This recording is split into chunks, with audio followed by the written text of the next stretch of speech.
Okay, hey everybody. I'm going to introduce kind of a new playlist, which will be a collection of past paper questions from either AQA, Edexcel, or OCR, from either GCSE or IGCSEs.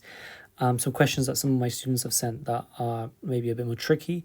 Okay, so this one is for Edexcel Foundation. It's from 2019 June, paper one. Okay, so it's the final question. It's going to be tough. So we have a quadratic equation which is drawn.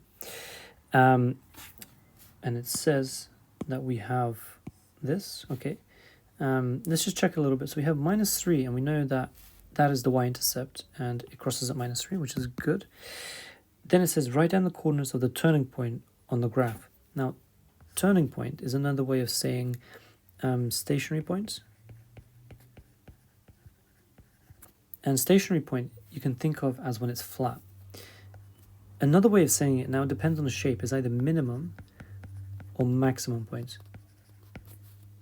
Now this depends on whether it's a U shape or a N shape. Right now this is a U shape.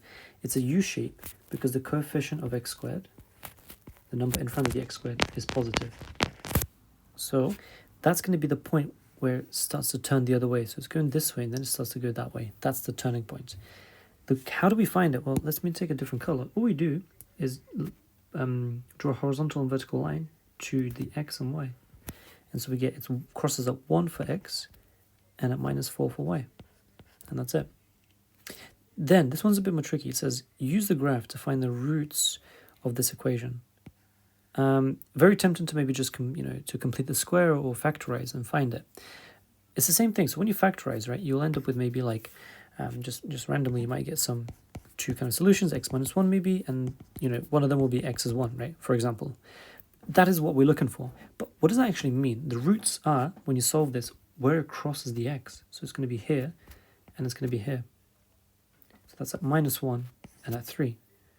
So the roots are -1 and 3, and that's it. Hopefully this is helpful.